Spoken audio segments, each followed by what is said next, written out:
estamos começando pela TV Japim, revista ao vivo. E hoje, olha, nós vamos falar aqui de dois assuntos bem interessantes. Estou aqui com uma psicóloga, Adriana Sartori, e com um acupunturista, que é a Lívia Maria Castro Siqueira. E a gente vai falar aí, olha, de uma coisa muito interessante, que é a síndrome do ninho vazio. E vamos até começar por isso. Primeiro, bem-vindas ao programa. Obrigada. Boa noite. Muito obrigada. Boa noite a todos.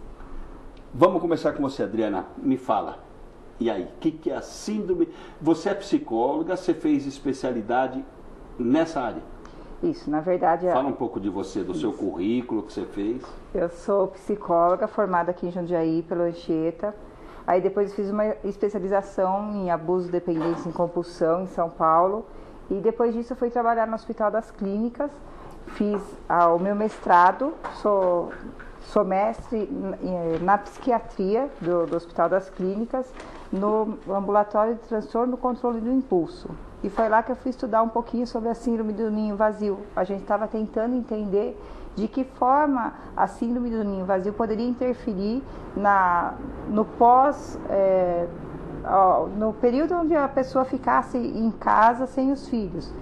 E a gente queria entender se eles poderiam ter algum tipo de comportamento impulsivo, ou comprar demais, ou jogar demais, ou passar a comer mais, ou a beber mais, depois que os filhos deixavam a casa. E aí eu fui estudar isso daí.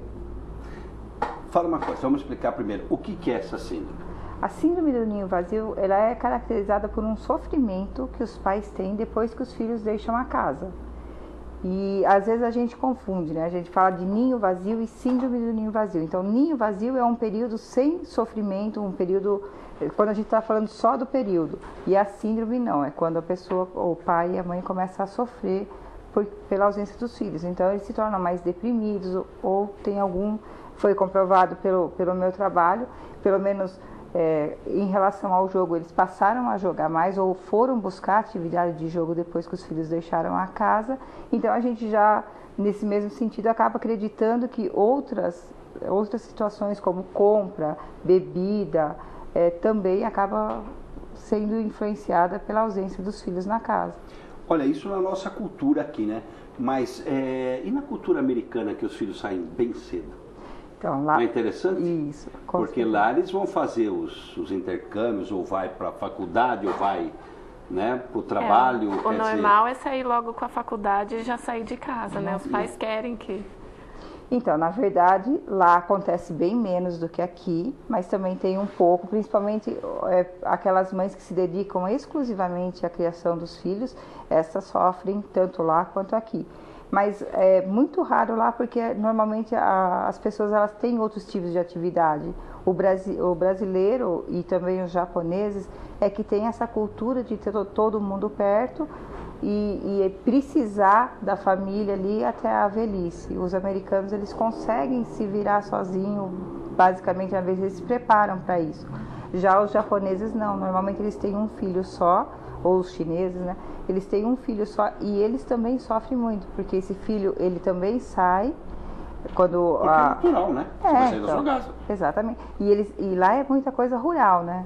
Então, quando o filho sai, ele vai para a cidade. E o pai e a mãe acabam tendo uma velhice muito solitária e sem muito recurso, coisa que não acontece nos Estados Unidos, porque você acaba tendo ali muitas facilidades que a gente não tem aqui ainda e nem eles lá. Fala uma coisa para mim que é interessante, né? Você estava falando, eu estava pensando nisso, né? Esse relacionamento de interdependência.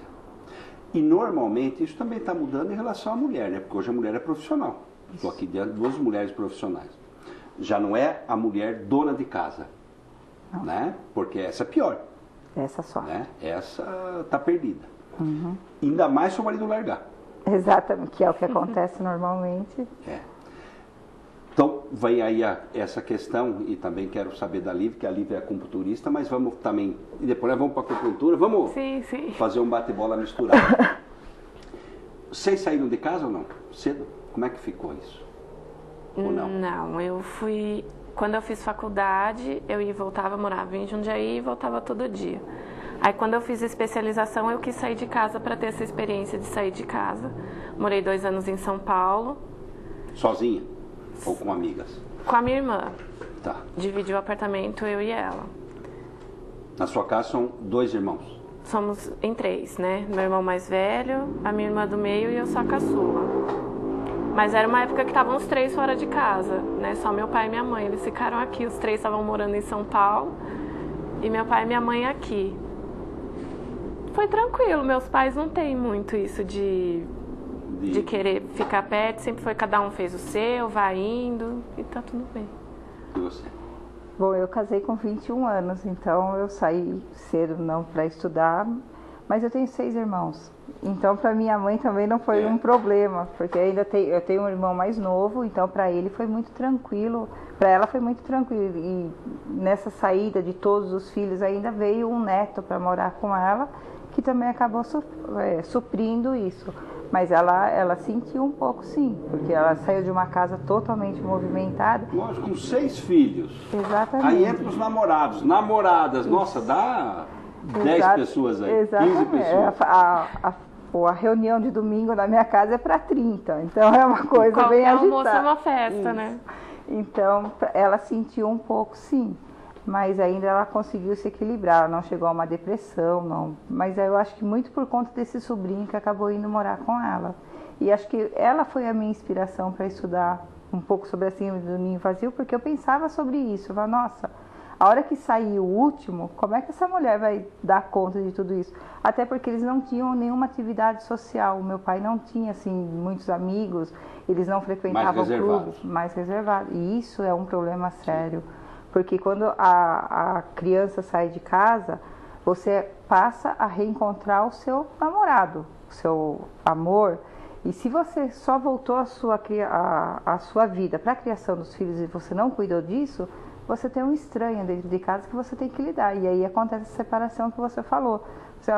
O cara se vê como uma estranha, não sabe do que ela gosta, ela a mesma coisa. E vice-versa. E aí, um casal que são estranhos entre si. Exatamente. E aí eles não dão conta normalmente. E aí ela já se entristece mais, fica mais deprimida do que o homem. O homem normalmente não fica tanto, mas tem os que ficam. E aí acaba gerando a separação do casal. Por isso que a gente tem que manter o namoro a vida toda. Alimentá-lo, né? Tem que alimentar. Uma coisa que é interessante, né? E é importante a gente falar disso, né? E vamos começar um pouquinho por aí e também saber a opinião da Lívia sobre isso. O amor é algo que a gente experimenta, né, no começo da fase adulta, né? O término da adolescência, que é mais um encantamento, né? Tudo aquilo. Uhum. E quando a gente acaba formando uma família ou acaba se juntando, né? Eu não vou nem ser preconceituoso, porque eu ia falar o homem e a mulher, isso não existe mais. Né?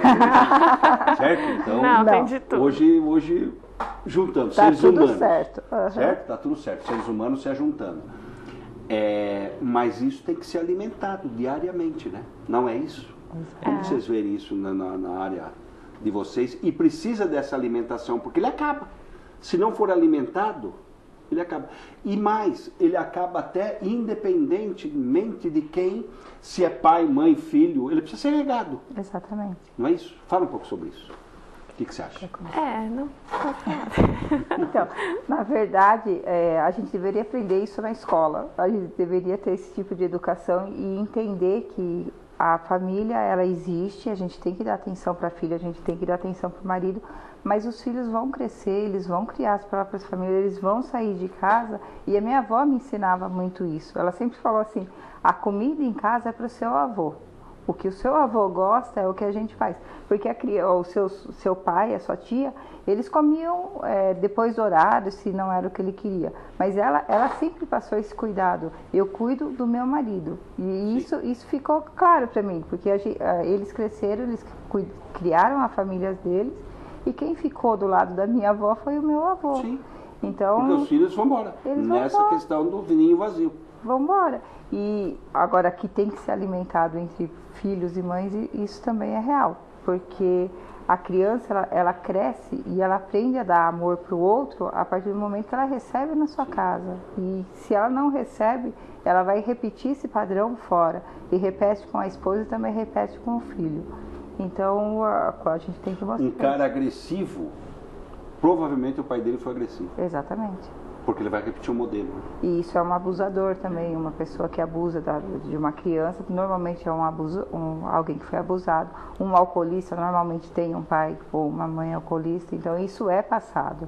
E como isso é passado, também as coisas boas também são passadas. Sim. Então toda vez que você tem uma atitude boa, você consegue fazer isso replicar para os seus filhos e para os seus netos.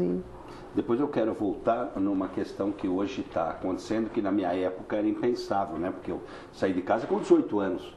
E para minha geração, sair de casa era o desafio. Né? E hoje eu vejo uns caras de 30, 35 anos em casa, né? O cara ainda é filho. E eu com 35 anos eu já era pai de... Exatamente. Velho de pai, né? Que eu era. Eu já estava pensando em ser vô, né? Já estava lá na frente, né? Quer dizer, vamos falar um pouco de acupuntura. E aí, você se especializou, me explica um pouquinho. Eu sou fisioterapeuta, né? Me formei em fisioterapia, depois eu fui estudar, eu tenho especialização em gerontologia, que é o estudo do envelhecimento, e eu fui estudar acupuntura em São Paulo, num centro de estudos, e eu fiz o meu aprimoramento na China. Eu quis ver lá na China como que funcionava lá, assim. Se era muito diferente daqui, se era a mesma coisa, e aprender com eles, né? Porque essa medicina deles relacionada à acupuntura é uma medicina diferente, né? Uma medicina mais tradicional. Ela é. Só para te provocar e para você entrar nessa área, eu vi uma vez, eu tenho uma imagem que eu vi uma vez num livro de medicina, uma cirurgia na China, onde estava o campo cirúrgico aqui, o abdômen aberto e o cara tinha uma agulha na testa. E aí falava, essa é a anestesia. Eu falei, meu Deus do céu. E o cara conversando. Né? Acontece muito. Anestesia só com acupuntura, de você, na verdade, a parte de sensibilização, né? Anestesia essa parte, mas a pessoa continua consciente conversando. Você já viu isso também? Eu não cheguei a entrar em centro cirúrgico, no hospital que eu fiz o aprimoramento, mas eu passei pelos quartos e outras partes, Como é que você se comunicou? Então, tinha... Vai o inglês e se vira? Inglês, aí tinham estudantes de medicina que eles também têm formação em inglês. Então já tirava dúvida com a gente na hora ali, porque os médicos mesmo, eles não falam inglês ou bem pouco. Aí tinha os tradutores, assim. E um professor que é brasileiro, que mora lá, então ele ajuda bastante nessa parte, na tradução das aulas e tal. E o que você sentiu, assim, em termos de medicina, essa medicina mais... Então, a medicina chinesa, a que é praticada aqui no Brasil e a que é praticada lá na China mesmo, é muito parecida. A gente não perde em nada do que é feito aqui com o que é feito lá, é bem parecido. Mas lá é muito mais natural, né? Porque a medicina tradicional chinesa, você é baseada na parte da alimentação, massagem, que tem muita casa de massagem, eles fazem mesmo. O Qigong, que é o exercício físico, então nas praças à noite você encontra o pessoal fazendo tai chi, baduandin, outros tipos de exercícios. A fitoterapia, que são os chás, as ervas, e aí por último a acupuntura, que aí tem um hospital inteiro só de acupuntura. Interessante, hein? E aquela medicina curativa aqui mais tradicional, meio afastado? Não tem muito, não. Lá a medicina tradicional deles é a medicina chinesa. Eles chamam de medicina ocidental, né? A West Medicine, que eles não... hoje em dia eles mesclam um pouco, né? Alguma cirurgia de emergência, alguma coisa assim, eles partem para a cirurgia mais tradicional. Nossa, é. Mas a base mesmo é a tradicional chinesa. E você aplica isso hoje? Se eu aplico? Aplico, é o que eu mais trabalho. E o que te procura? Sou paciente. Ela é minha paciente. Eu sou. E fala, o que mais procura? Quais são as queixas que a maioria dos pacientes vem atrás quando eles têm dores, né? Ou a tratar a parte emocional, de estresse, ansiedade. Tem paciente que vem para estética, diminuir linha de expressão. Mas o básico é dores e a parte emocional. Né? Obesidade também, porque controla a ansiedade, impulsividade, fome. E é interessante, né? Porque é isso mesmo, né? Porque quando a gente está ansioso, o que você faz? Geladeira. É porque dentro da medicina e como chinesa... se controla isso com a acupuntura? Então, porque dentro da medicina chinesa, o doce, o sabor adocicado, ele dispersa. Então, ele relaxa. Por isso, quando você fica nervoso, aí você quer comer, porque o sabor adocicado dispersa. A medicina chinesa, ela trabalha com o equilíbrio das energias do corpo. Então, por um excesso de algum tipo de energia ou uma deficiência, gera essa vontade de comer. E com as agulhas ou agulha, outro tipo de estímulo, a gente tenta equilibrar o distúrbio energético que a pessoa tem e aí começa a controlar a parte de fome, ansiedade. Uma coisa, e funciona para diabetes? Então, há controvérsias, assim, não tem um consenso. Há linhas que dizem que funciona e tem outras que dizem que não. O que você acha? Você tem paciente diabético que Diabético. trata especificamente a diabetes ou não? Não, mas tem assim, controla bem, acaba baixando, mesmo pressão alta. Você consegue com a acupuntura controlar. É que a diabetes tem muita coisa envolvida, né? Sim. Da parte hormonal, assim, tem que ser um tratamento, não só a acupuntura com a agulha. Tem a parte de alimentação, você tem que controlar, fazer exercício. E me dá uma fissura de doce. Você é diabético? Sou. Mas o meu é uma taxa baixa, não é alta. Uhum. Mas tem uma hora que eu preciso comer doce. Nossa, eu fico tarado para comer doce. Essa vontade a gente consegue controlar bem com a acupuntura. Né? Uhum. É porque eu vejo chocolate. Nossa, que eu adoro chocolate. E você faz o que com ela? Acupuntura de quê?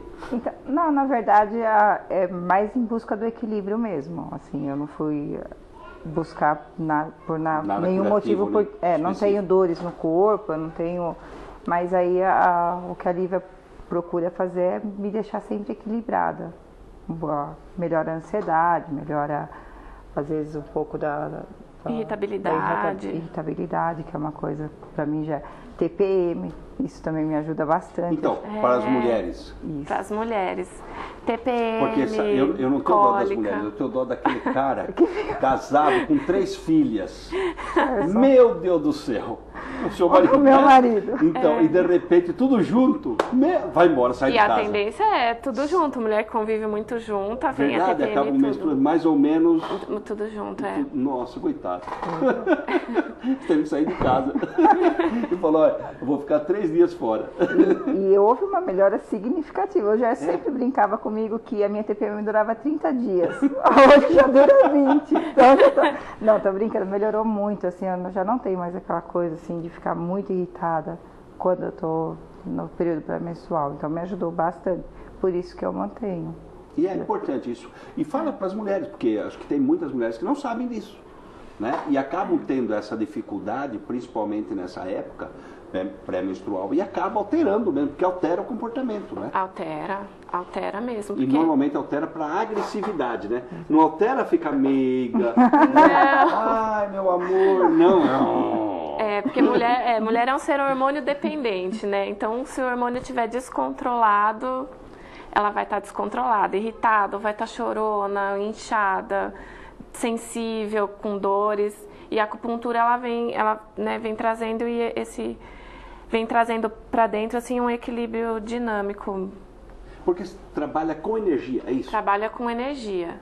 Trabalha com o Qi, que a gente fala, né? Que é o Qi.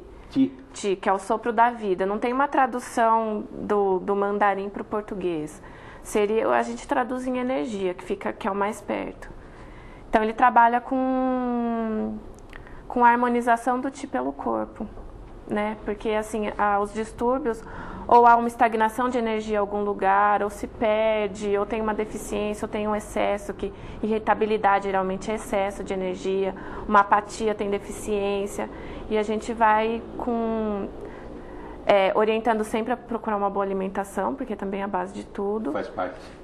E a acupuntura direcionando o Qi pelo corpo. Porque uma das coisas importantes assim que a gente lê, né, e ouve falar, que os distúrbios acontecem e as doenças acabam acontecendo, somatizando até, em função do desequilíbrio energético. Isso. É isso? Explica um pouco disso.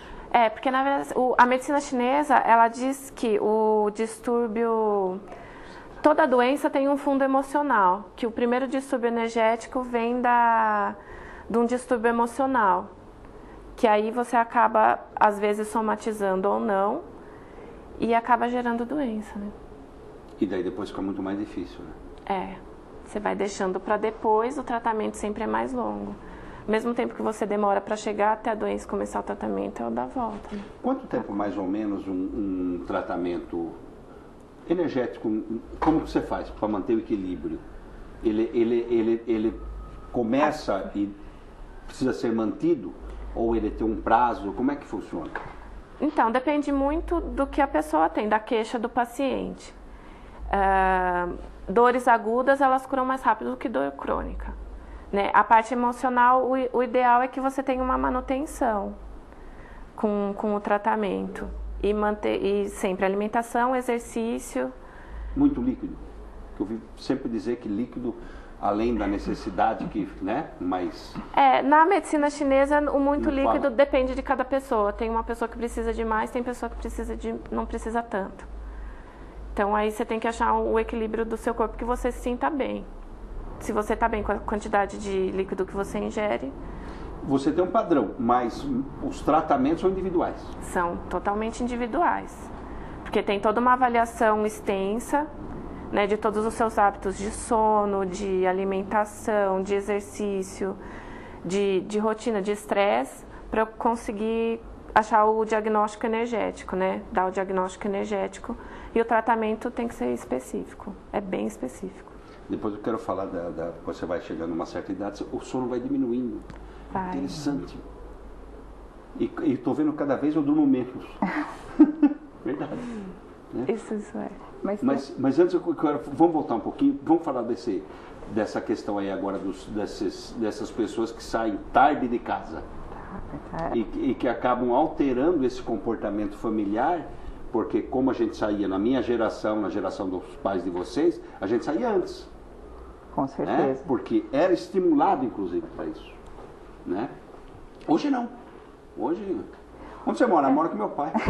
Pô, mas você tem 35 anos, cara. É que, na verdade, antes era esperado que você aos 18 anos já estivesse trabalhando, não importa se você estivesse estudando. E hoje não, as facilidades acabam atrapalhando.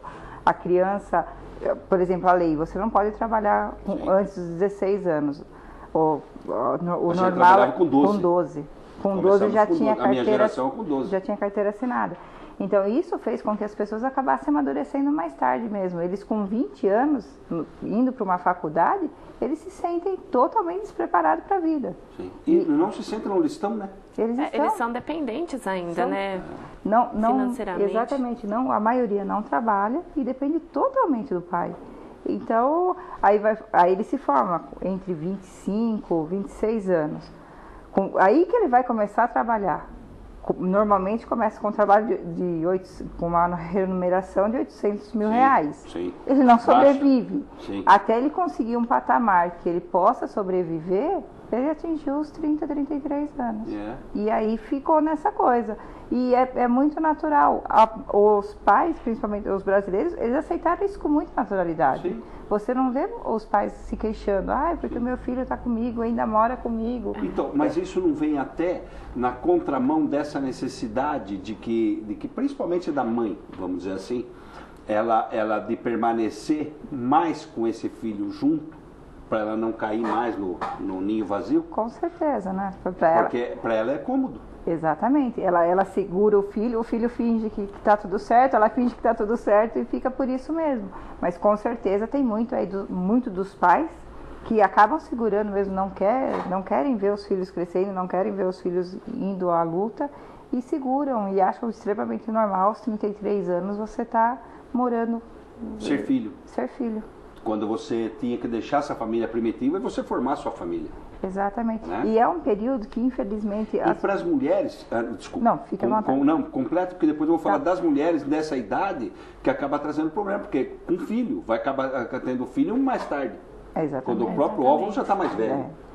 Apesar que isso está um pouco, acho que um pouco mudado também. O corpo da mulher de 40 anos, eu acho que está mais ou menos muito parecido com uma mulher de 30, de um tempo atrás. Então, por isso que não estamos tendo tanto problema e realmente as pessoas estão tendo filho mais velho. Mas isso também eu não tenho dado científico, isso é uma impressão que eu tenho tido, porque várias pessoas que eu conheço, que estão no meu consultório hoje, têm por volta de 35 e 40 anos, estão tendo os primeiros filhos agora e sem problema nenhum, e muito saudável.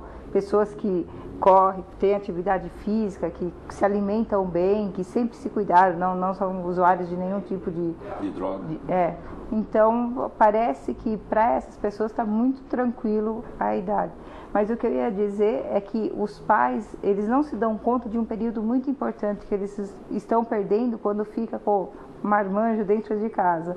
Porque se você teve uma saída dos filhos saudável, você acaba tendo um espaço para namorar, um espaço para viajar, um espaço para você viver um momento. Sua vida. Exatamente, ali com um parceiro que esse menino ocupa essa menina acaba ocupando esse espaço.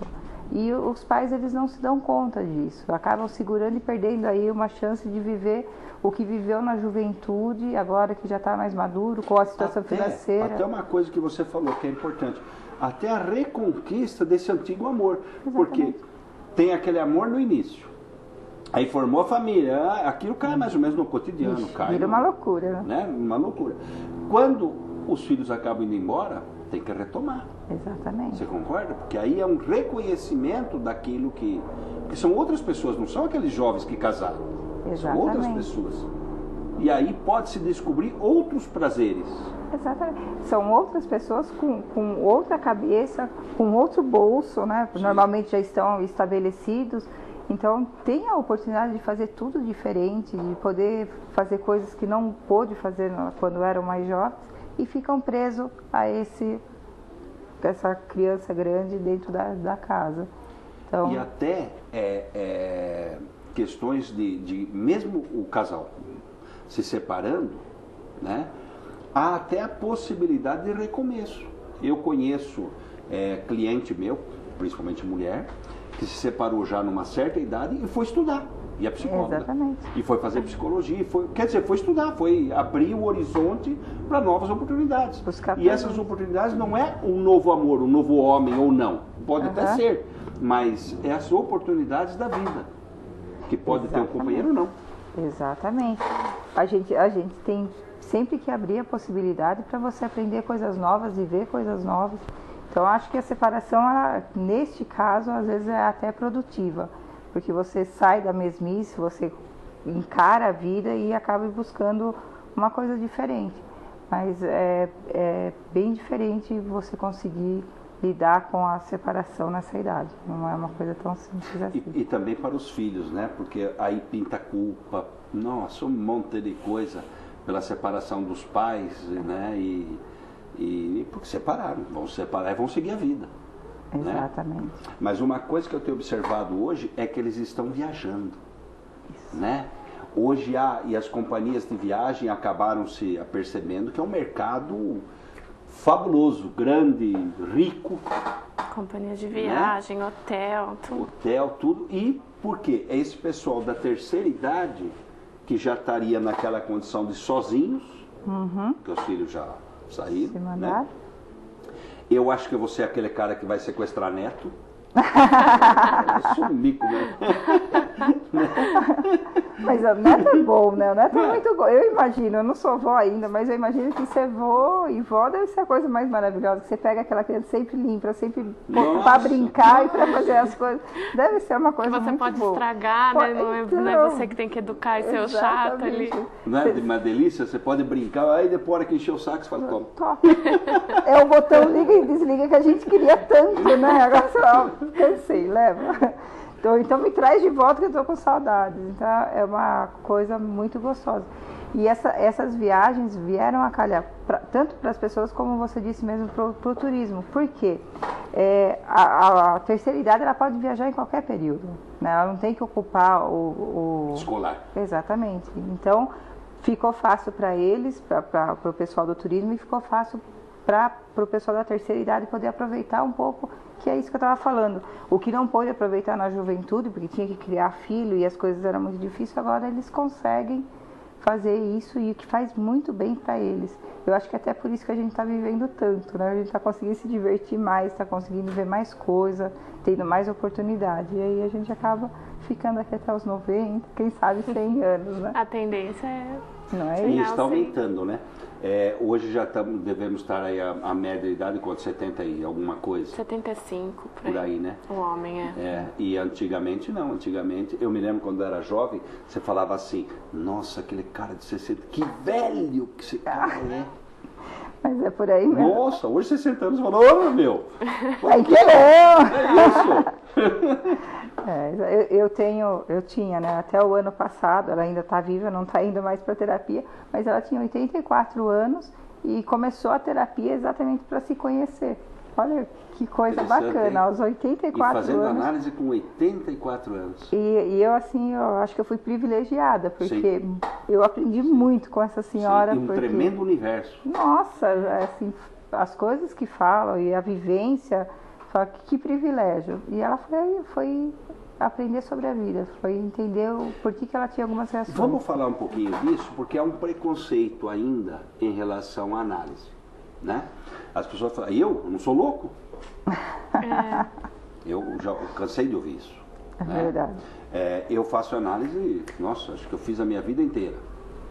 Meus filhos idem, né? E até por uma questão até de necessidade em relação a, né, situações da vida, mas e importante, e foi o que ajuda a formação, a própria felicidade, não a felicidade no sentido abstrato, aquela coisa que não existe, né? O que você quer ser na vida? Eu quero ser feliz. Desculpa, você não vai.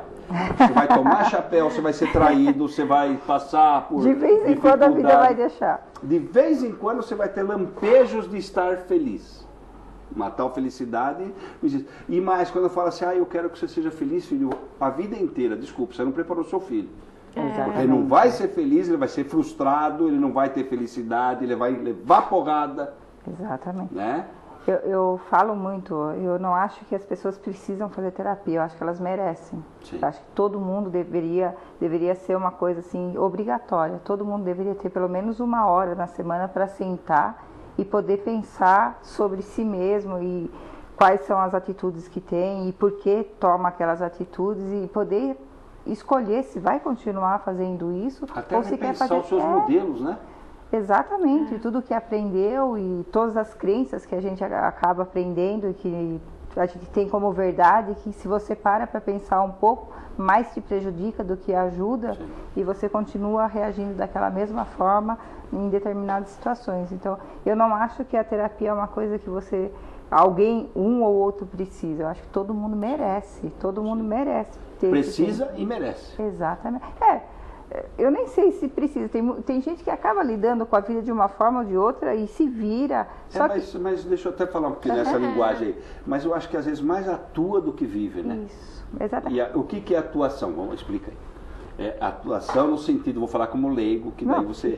né? Mas é no sentido de você, em função dos seus... da sua vida em si, né, de como você acaba, até das suas neuroses que todos nós temos, você acaba atuando no sentido de, né, como até reflexo daquilo. Uhum. Né? E não algo que você pensa, que você reflita, que você sente, que você se dá o direito de ter prazer. Você imaginou na época das suas avós, se a mulher sentisse prazer na frente do homem? Então, que situação. Ela apanhava, ela era prostituta. Imagina. Toda essa transformação. Falando disso, é uma coisa que as pessoas carregam até hoje. A gente acha que hoje a mulher é muito mais liberal e não. Quantas pessoas eu atendo aí na minha faixa de idade, 44, ou um pouco mais nova até, e que elas são cheias de preconceito. Eu ouvi essa semana de uma cliente assim, o meu marido toda vez que ele me beija na boca, na verdade ele quer sexo. Aí eu falei, qual o problema? Você já não está casada? Qual é? Isso não lhe traz prazer? Então, não lhe traz, porque o sexo acaba sendo um peso.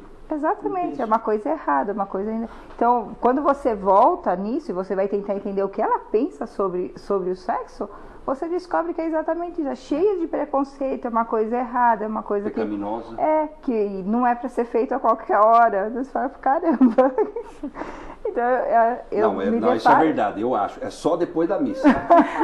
Eu me deparo muito com essa situação assim, das mulheres ainda falarem sobre isso. Falar que, poxa, mas ele só quer sexo. Eu falo, mas ele não é seu marido? E não é legal? E normalmente é legal, legal, sente prazer e tudo, mas acha assim que ele deveria querer só beijar na boca e não querer terminar. Eu falei, oh meu Deus do céu, olha o que foi passado pra gente. E de que forma a gente ainda sofre com essas crenças. E principalmente nessa cultura cristã, né? Que é uma altamente castradora. Exatamente. Isso é muito difícil de lidar com isso. Mas acho que daqui para frente, eu acho que a geração das minhas filhas talvez vivam melhor. Agora, uma coisa que está assustando assim um pouco, né? Porque sem qualquer preconceito, é só a constatação do que está essa evolução que está acontecendo com o humano, né? Porque antes estava meio definido assim, né? Que era o homem e a mulher. Né? Hoje já não está mais. Hoje já há, inclusive, o casamento que está surgindo entre do mesmo sexo. Né? Inclusive com a adoção relacionada a isso. Então é algo que vai ter que se trabalhar também. Vai ter que se trabalhar também aquela moça bonita ali, chegar em casa e falar, mamãe, esta é a minha namorada. Então, eu acho que de certa forma... Não, ela fez assim, pelo amor, não. Eu acho que... Mas eu estou dizendo as possibilidades. As famílias são muito diferentes hoje, né? Vão acontecer, não vão acontecer. Acontece. O seu queridinho filho chegar em casa e falar, mamãe, papai, esse é meu namorado. E daí? Então, na verdade... Como se trabalhar com tudo isso? O homossexualismo sempre existiu, né? Óbvio. Depois da Idade Média, com as igrejas, é que isso começou a ser proibido e virar um problema. Mas, de verdade, eu não vejo problema nenhum se a minha filha chegar em casa hoje e disser para minha mãe, estou apaixonada por uma menina. Eu acho que, e muitas pessoas, acho que eu tenho alguns homossexuais que eu atendo, e o que eu percebo é que a maioria das mães já estão com esse entendimento. Elas conseguem, leva o susto, né? Inicial, mas depois elas conseguem aceitar e ajudar esse filho a começar uma vida de uma forma normal. Porque o que estava acontecendo? Como a família não aceita, ele se marginaliza e aí se tornam drogados, começa a fazer um monte de outras coisas. Quando você acolhe e aceita, é uma vida normal, é simplesmente uma orientação sexual. Mas ainda há preconceito grande. Ah, sim. Hoje em dia acho que os pais eles têm mais medo do que o filho pode sofrer de preconceito por ser homossexual do que ele ser de fato. Acho que o problema nem é tanto. Mas eu tenho assim, o preconceito ainda está na cabeça dos mais velhos. Eu acho que os mais novos... A minha geração é mais preconceituosa. Isso. As gerações mais novas não. Acho que a idade da minha filha para baixo, eles levam numa boa. Eles assim não questionam, não tiram sarro. Pelo menos é o que eu observo pelo menos das pessoas que me trazem isso. Eles sofrem preconceito principalmente na família, primos, tios, são pessoas que acabam prejudicando mais do que na rua. Assim, no trabalho é muito mais aceito. Aí as pessoas falam, mas você está falando isso porque não é a sua filha. Mas de verdade o que eu tenho observado é isso, que as pessoas estão dando uma outra visão. E eu acho que está certo, eu acho que ninguém tem que falar, você tem que gostar de mim. Isso não tem que ser padronizado. Né? A vida não é padrão. E isso não é uma escolha, não é assim, eles escolhem, eu quero gostar de menino. Não, existe alguma coisa que faz com que isso aconteça e que não adianta você querer lutar contra. Uma das coisas que está acontecendo hoje em dia também são as mulheres mais velhas que acabam se relacionando com outras mulheres por ausência de macho. Exatamente. Isso é. E não só o macho físico, no sentido do homem, não, no sentido mesmo da afetividade, do carinho, né? daquele homem mais moderno, vamos dizer assim, né? Quer dizer, até por essa ausência acabam se relacionando com outras mulheres. Eu acho que é mais ou menos por aí mesmo. Eu tenho uma paciente que ela estava dizendo exatamente sobre isso. A gente estava conversando sobre meninas que se vestem de meninos e ela é uma menininha mesmo. E aí ela brincou comigo, eu falei assim, mãe, Adriana, se fosse para eu me relacionar com um homem, eu me relacionaria com um Mas homem. você se sente mãe na terapia? Não. Foi um ato falho aí. Foi um ato falho. Eu acho que eu ouço tanto mãe, que acabou me confundindo. Mas não. Ela disse, Adriana, eu gosto de me relacionar com menina. Eu não gosto de... Se eu quisesse uma menina vestida de homem, eu beijava um homem. Então, a minha questão é uma menina. Eu gosto... E eu acho que quando a mulher mais velha busca, eu acho que não é só a busca, a falta do macho. É realmente uma atração que ela inibiu por conta do preconceito. Ela engoliu tudo isso para cumprir um protocolo e que hoje ela decide não fazer mais.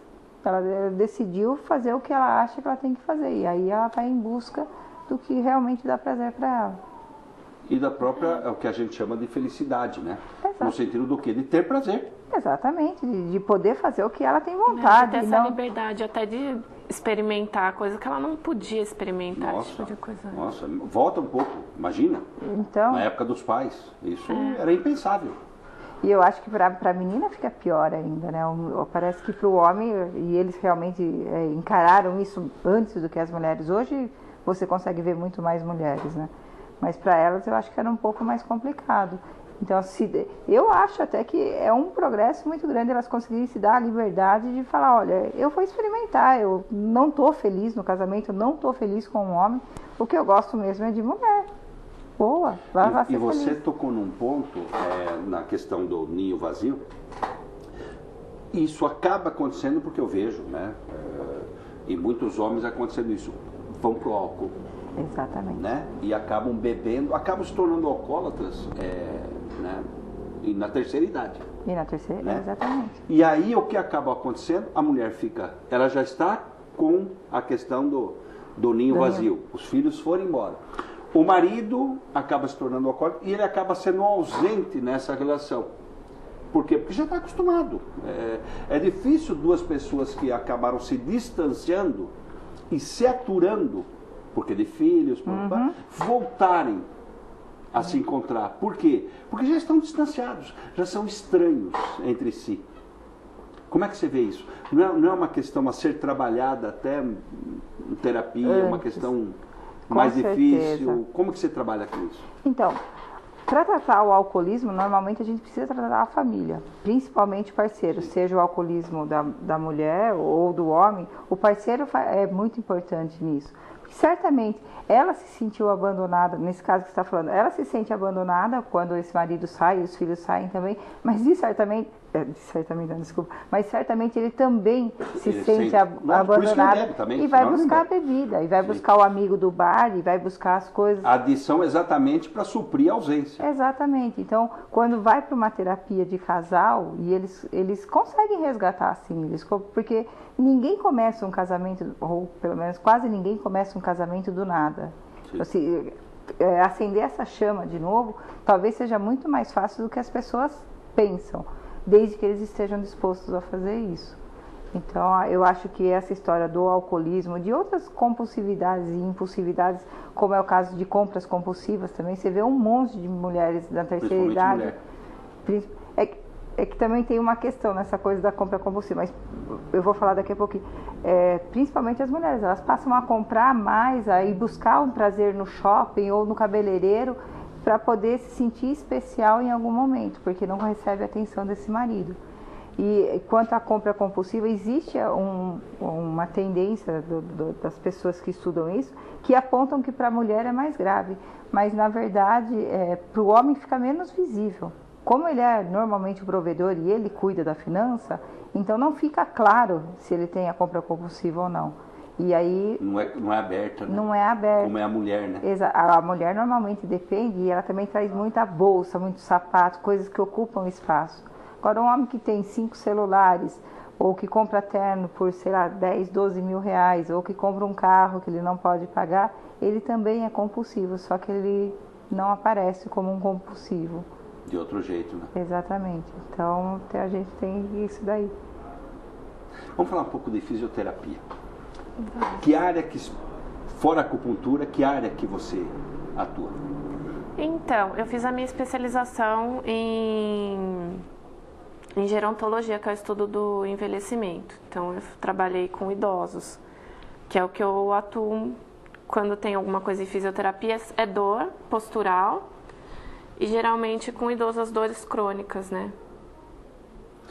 E é quando a gente fala, mesmo, e brinca, né? A dor do condor, né? Condor, né? É, condor. E não tem jeito, né? Porque vai... o que é o envelhecimento? É oxidação, não é isso? É. E vai envelhecendo, vai oxidando. O que a gente brinca, está enferrujado, vai enferrujando. O termo leigo é enferrujando, vai enferrujar. É que não se tem uma... Porque assim, a gente começa a envelhecer mesmo com 25 anos. Você começa a programar a sua velhice até os 20... Geneticamente, a partir dos 25, né? O auge é aos 25 e aí você começa a envelhecer. Então, a partir daí que você tem que programar a sua velhice, que não é o que acontece, porque todo mundo, né o jovem... bebe, vai pra balada e come qualquer coisa, não faz dorme. exercício, não dorme. Então, esses anos antes é como você vai refletir na sua velhice. E fala um pouquinho que eu brinquei aquela hora, né? Que cada vez a gente dorme menos. Porque o que acontece? Porque eu percebo por mim, eu vou dormir, daqui a pouco eu acordei. E aí eu fico encebando. Mas você não tá velho. Não, mas não é isso. Não, entendi. eu tô dizendo... Você vai dormindo menos. Na medicina chinesa... Não, que velho! Na medicina chinesa, com o passar dos anos, a sua energia ela vai subindo, né? Porque aí desprende e você morre. Então, conforme ela vai subindo, as coisas vão indo para a cabeça. A cabeça, ela funciona durante mais tempo, ela não descansa tanto. Porque depende da... E você acaba ficando mais sedentário, mais parado, você não quer andar tanto, fica mais tempo sentado. A parte de baixo vai ficando mais parada e a parte de cima é que vai funcionando mais. Tanto que tem mais problema cardíaco, respiratório e a parte da cabeça que não para, acaba dormindo menos. Mas o dormir menos às vezes é uma ilusão, assim, porque durante o dia... Principalmente mais idosos, né, que eles quase não dormem à noite, mas eles cochilam várias vezes durante o dia. Sentou na cadeira, dá uma cochilada. Sentou, dá uma cochilada. Então, à noite não precisa de tantas horas. Soma tudo isso, vai dar um horário satisfatório de descanso. Não é isso? É por aí. Você já anda cochilando? Não, mas olha, sabe o que eu fazia e não faço mais? Porque eu não vou mais almoçar em casa. Quando eu morava aqui em Jundiaí, então eu ia almoçar e dava uma dormidinha legal à tarde, que era gostoso. Como agora eu moro em Vinhedo e acabo almoçando fora, todo dia eu almoço fora, então resumo, não tem mais espaço. Não tenho mais espaço para fazer isso. Sabe que na China é comum. Quando eu fiquei lá, né, num mês que eu fiquei, eu criei esse hábito. Agora eu não tenho mais. Mas a gente tinha um horário de almoço muito grande. Porque eles dormem meia hora, uma hora depois do almoço. Todo mundo dorme. Você dormia? Dormia. No começo não, né? Que brasileiro sai para fazer compra em tudo quanto é lugar. Mas depois ficou assim, a gente já conhecia as lojas perto, porque a gente ficou numa cidade menor para fazer o estágio. Então não tinha tanta coisa mais para olhar. Ia pro hotel dormir. A gente dormia. E faz muita diferença. E faz, né? Quando você volta, a gente tinha... Dá. Mental, assim, é parecido com a meditação, né? Você sabe que eu levanto, eu sou elétrico, eu levanto, eu já tô ativo. Foi. A minha namorada, ela dorme e na hora de acordar ela, nossa, ela fala, tô pastel. E fica pastelzona um tempão ainda, até pegar no tranco, vai, né? São as diferenças entre as pessoas. Isso tem. Depende muito do ciclo de sono, né? As pessoas é de 6 a 8 horas, mas tem diferença, essa diferença de 2 horas de pessoa para pessoa. Eu acho que eu mesmo também, eu sou do dia. Não peço para eu fazer nada à noite. Não. Eu também. Não, eu sou do dia também. Também, né? A noite foi feita para dormir. A hora que começa a chegar 10 horas, eu começo a ficar xarope de sono, verdade. Você tá melhor que eu. Às 9 horas, 9h30 no máximo. Você já apague as luzes. Não é assim, você começa, não é que você. Não é frescura, você começa a cair mesmo. Mas daí eu acordo também com a corda toda. O que se pedir para eu fazer de manhã, eu tenho disposição, mas à noite para mim já é mais E complicado. tem gente que não, né, velho? Tem gente que é notívaga e não adianta, é da noite. É da noite. É da noite. De dia a pessoa não funciona direito, ela funciona à noite. E tem os que funcionam de dia e de noite, né? Os Tem ligados os na que- tomada. Fala uma coisa, vamos falar um pouquinho mais de terapia, que é importante até para as pessoas perderem um pouco desse preconceito, que a gente está falando da necessidade e da até que seria bom para todos fazerem. O que a pessoa, até para os leigos que estão nos assistindo, né, as pessoas que gostariam de fazer, quando a pessoa percebe que ela tem e precisaria fazer, o que ela pode fazer, o que ela deve fazer para que ela saia desse imobilismo, vamos dizer assim, para sair e falar, bom, eu vou fazer terapia. Na verdade é o sofrimento. Quando você tiver qualquer tipo de sofrimento, isso indica que você precisa de terapia. É uma forma mal adaptativa de viver. Então você começa a perceber que as coisas não dão certo, que você está mais triste, ou que você tem menos amigo, ou que você não tem vontade de sair. Então isso, ou que você compra demais, ou que você joga demais, ou que você come demais, ou qualquer coisa que você faça em exagero, ou que você não faça, já está indicando para você que tem alguma coisa errada e que você pode mudar isso. Você vai sobreviver se você continuar fazendo isso? Com certeza. Quase todo mundo sobrevive, tirando alguns casos mais graves. Mas você sobrevive. Agora, você realmente sobrevive. Você pode ter uma qualidade de vida se você entender o seu comportamento, se você entender os seus pensamentos, as suas crenças. Isso vai melhorar com certeza a sua qualidade de vida. Ou então você pode continuar sobrevivendo, que é o que a maioria das pessoas faz. Não vive, né? Não vive. Acaba empurrando. Exatamente. Acaba empurrando a vida. Eu estava até... Até adoecer. Eu estava atendendo uma pessoa essa semana e ela me contando, né? Ela falou que ela estava em paz.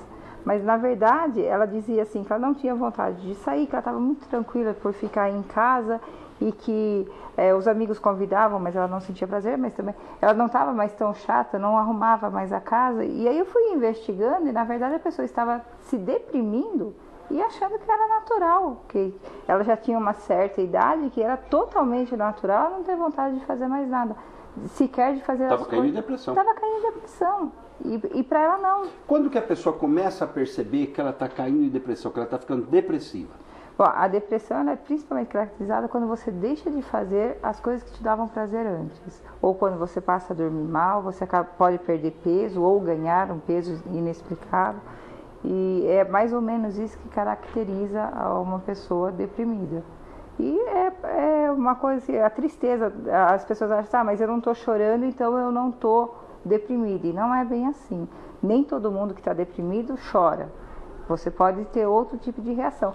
Por exemplo, para uma criança, ela pode estar deprimida e demonstrar irritação, agressividade e não chorar. E realmente isso é uma questão de depressão. Então as pessoas às vezes, quando não estão bem, deveriam procurar uma ajuda, deveria passar para um psicólogo ou até pelo médico para tentar diagnosticar, para ver se tem como melhorar a qualidade de vida. E importante também, né? Não, quando você tem algum problema psíquico e você está indo, né? Não é aquela questão, não fica no preconceito de falar, eu não preciso porque eu não sou louco. Não tem nada a ver com isso. Explica isso direitinho porque é importante. É importante. Isso é um pensamento mais ou menos corrente. Exatamente. E na verdade, o psicólogo normalmente não cuida de loucos, né? Ele pode até fazer uma especialização e passar a cuidar disso, mas é mais um serviço da psiquiatria, é mais medicamentoso do que, na verdade, terapia. A terapia é indicada mesmo para as pessoas ditas normais, né? Normal de perto ninguém é, mas as ditas normais. E as pessoas têm realmente essa visão de que eu só vou lá se eu tiver um problema muito sério, ou se eu estiver ficando louco, ou se eu estiver deitado na cama e não conseguir levantar. E não é isso, as pessoas deveriam buscar para se conhecer antes de adoecer, que acho que é um pouco do que a Lívia fala na acupuntura. Se você fizer um trabalho preventivo, se você cuidar de você antes de você adoecer, você tem uma grande chance aí de não chegar nem a desenvolver nenhum tipo de doença. E isso a causa, a maioria das causas das doenças físicas, elas são emocionais. Sim. Então, quando você cuida do emocional, você tem a chance aí de viver uma vida com muita qualidade. E é um pouco do que a Lívia fala também na acupuntura, né, Isa? Na Lívia. Porque a medicina chinesa, a acupuntura, ela é bem mais preventiva do que curativa. É você não ter a doença do que tratar uma doença. Né? Fica muito mais fácil e muito mais barato, né? E muito mais saudável. Muito mais saudável. Porque, olha, o que acaba acontecendo, né? E até voltando um pouquinho, fazendo um paralelo com a saída dos filhos de casa, às vezes o marido passando a beber, às vezes a mulher ficando infeliz, às vezes pintando depressão, ou às vezes a falta de interesse total entre os dois, né? Porque acaba acontecendo. O que a gente brinca, né? Acabam fazendo amor no corredor, né? A hora que se cruza, um xinga o outro, né? Então, fica uma situação difícil. E isso nada impede que eles também possam fazer terapia, não é isso? Não tem limite de idade. Não. Nem para baixo, nem para cima. Realmente, e eu acho que é o que a gente está falando mesmo. Todo mundo que busca terapia melhora a qualidade de vida. Então, se eles estão só conseguindo se encontrar no corredor, eles têm grande chance de uma terapia de casal ou até individual, se for o caso, mas de reconquistar tudo isso e ter conseguir namorar de novo, conseguir encontrar essa mulher, se apaixonar de novo. Conseguir ter prazer de novo com a pessoa que você teve prazer um dia na vida. Exato. Eu acho que nessa fase é uma questão de paciência, é uma questão de persistência. Porque, que nem eu estava falando, ninguém casa do nada. Quando você casa, você tinha um amor. E esse amor, ele tem como você acender ele de novo, desde que você queira. Desde que você vá procurar a forma certa de fazer isso. Desde que você vai entender por que é que vocês estão só se cruzando no corredor. E por que toda vez que se cruza no corredor sai a faísca. Eu vejo todo esse tipo de briga, eu vejo como uma forma de pedir atenção de ambas as partes. Infantil, né? Infantil. É uma manifestação infantil da própria solidão. Exatamente. Já que eu não consigo o seu carinho como amor, vai ser pela dor. Então eu vou te ofender, isso. Eu vou brigar, eu vou falar. Pelo menos você vai me dar um pingo de atenção, nem que seja gritando agressivamente. Coisas ruins pra mim. E que coisa, né? Olha, nós 3 minutos só. Então, olha, já terminou. Você aí. Lívia, fala onde que vocês trabalham, o que vocês fazem para as câmaras da Japi. Vamos lá. A gente trabalha no Espaço Agir, aqui no Vianello, ali é Vianello, Fala o endereço, Rua Francisco Morato, número 77. O telefone eu não sei de cabeça. 4586-6965. Fala mais devagar. 4586-6965. E lá no nosso consultório a gente tem a Lívia, acupunturista e fisioterapeuta, eu, psicóloga, a gente tem uma fisioterapeuta dermatofuncional, que trabalha com massagens e a estética também, e uma nutricionista que também a gente tem um trabalho multidisciplinar que trabalha principalmente com obesos, as pessoas que já tentaram de tudo para emagrecer e não conseguem, então ela passa por todas essas modalidades. Esqueci da Cláudia, que é a nossa personal, e quando a pessoa já passou por tudo e não conseguiu emagrecer, a gente tenta esse trabalho multidisciplinar, passando com o psicólogo, com a nutricionista, com a personal, com a Lívia, tentando auxiliar na ansiedade, na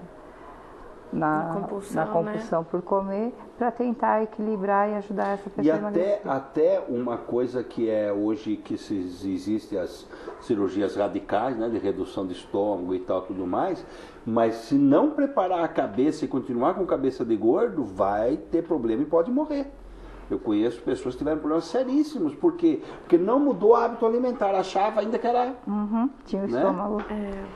Então, e não tem mais aquele corpo. Aquele estômago. A gente tem algumas pessoas, por exemplo, que já passaram por cirurgia e que voltaram a engordar, exatamente, já voltaram 30 quilos, por exemplo, de quando chegou ao peso ideal, porque está com a cabeça ainda achando que precisa comer e que comer faz parte da vida. Então, o que faz, né? Mas não exageradamente. Então a gente está tentando trabalhar exatamente. Viu? E só para terminar, mas até para a opinião desse, né? Porque na verdade a gente começa na fase oral e termina na fase oral, né? Exatamente. É exatamente isso. É interessante isso, porque se você for verificar, o ciclo humano é ridículo. Ele é ridículo, ele é infantil e termina infantil. Com as mesmas características da infância quando você começou. Exatamente. Deve ter um sentido para isso, mas é exatamente isso. Você morre pela boca, acaba morrendo.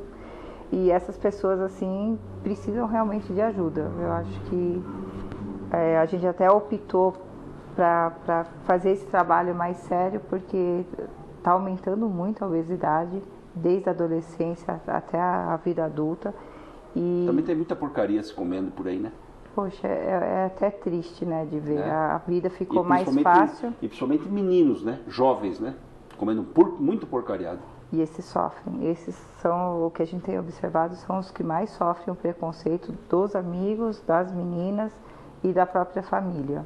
Então, precisa ser mudado isso e a gente está disposto a trabalhar, a ajudar essas pessoas a melhorarem. Então, de novo, endereço e telefone. Vamos lá, para terminar.